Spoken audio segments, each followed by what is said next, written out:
लोकसभा निवडणुकीच्या प्रचारामध्ये अब की बार 400 पारचा नारा महायुतीकडून देण्यात आलाय. मात्र 400 पार का असा सवाल करत 400 पार म्हणजे धोक्याची घंटा असल्याची टीका संभाजीराजे छत्रपती यांनी कोल्हापूरमधील महाविकास आघाडीच्या शिवशाहू निर्धार सभेमध्ये केली.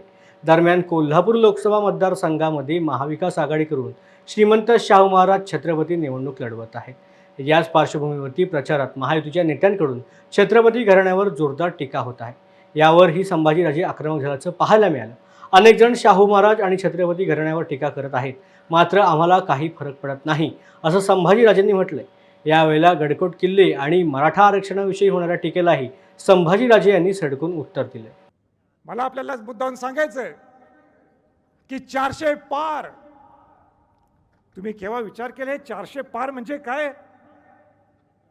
धोक्याची घंटा आहे, धोक्याची घंटा आहे. 400 पार म्हणजे ते 272 का म्हणत नाहीत? तुम्हाला एक हाती सत्ता घ्यायची ना हातात, ठीक आहे. एक हाती सत्ता घ्यायची असेल तर तुमचे 543 खासदार आहेत आणि हे 543 खासदार मध्ये निम्मा करा ना तुम्ही, म्हणजे 272 होतात. तुम्हाला ठीक आहे 272 मला अवघड होतं, 300 म्हणा ना, पण 400 का?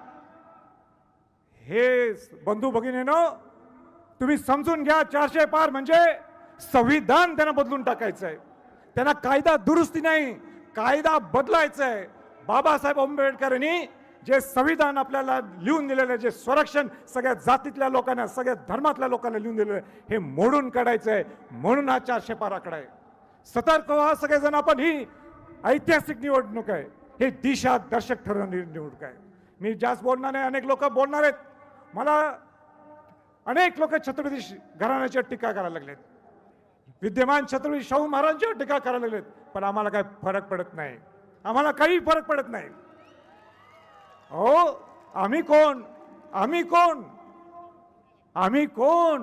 हो, शक करते छत्रपती शिवाजी महाराज, स्वराज्यवीर स्वातंत्र्यवीर छत्रपती संभाजी महाराज, ताराबाई राणेसाहेब, राजश्री छत्रपती शाहू महाराजांच्यावर टीका केली या लोकांनी, अनेक लोकांनी. त्यावेळी त्यांना काय फरक पडला नाही तर आम्हाला काय फरक पडणार आहे? अरे जाऊन दे यार, काय फरक पडत नाही आम्हाला. पण मला एक गोष्टीत फरक पडतो, मला वैयक्तिक एका गोष्टीत फरक पडतो. एक ग्रस्त आहेत ते चंदगडमध्ये, ते म्हणतात शाहू महाराजांच्या टीका सगळं झाल्यानंतर म्हणतात संभाजीराजेंनी गडकोट किल्ल्यासाठी काय केलं, गडकोट किल्ल्यासाठी मी काय केलं म्हणते टेकले. मला बोलायचं नव्हतं, मला माझं मन काय राहत नाही, मला बोलावं लागते. ज्या दुर्गराज रायगडनी छत्रपती शिवाजी महाराजांना छत्रपती केलं, त्या दुर्गराज रायगडने शिवाजी महाराजांचा राज्याभिषेक सोहळा केला, करून घेतला. त्या दुर्गराज रायगडनी दुःख सहन केलं, आणि ते म्हणजे शिवाजी महाराज रायगडला वारले, त्याची तिथं समाधी आहे. आणि त्या दुर्गराज रायगडला एवढ्या वर्षात 75 वर्षात कुठल्या नेत्याने एक फंड आणला नाही.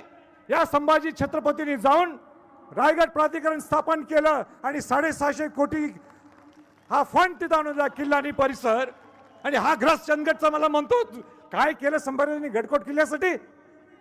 माझं आव्हान आहे ना, गडकोट किल्ला आणि मराठा आरक्षणाच्या बाबतीत माझ्याबद्दल कोण बोललं तर माझी गाठ आहे. मला भरपूर बोलता येते, मला भरपूर बोलता येते, पण इथं विद्यमान छत्रपती शाहू महाराज आहेत म्हणून माझे हात बांधून आहेत. विजय उत्सवाच्या वेळी दाखवतोच मी काय बोलणार आहे. विजय उत्सवाच्या इथंच बोलू आपण, आणि मग काय टीका करायची मी दाखवतो. टीका सहन करणार आहे 7 तारखेपर्यंत. मी महाराज म्हणत असतील आम्हाला टीका नाही करायची, पण 7 तारखेपर्यंत शांत आहे. 7 तारखेनंतर या टीकेचं उत्तर मी तर देणार. छत्रपती शाहू महाराज देणार नसतील, मी तर देणार आहे. म्हणून छत्रपती शाहू महाराजांना मोठ्या मताधिकाऱ्यांनी निवडून द्यावं एवढी विनंती करतोय.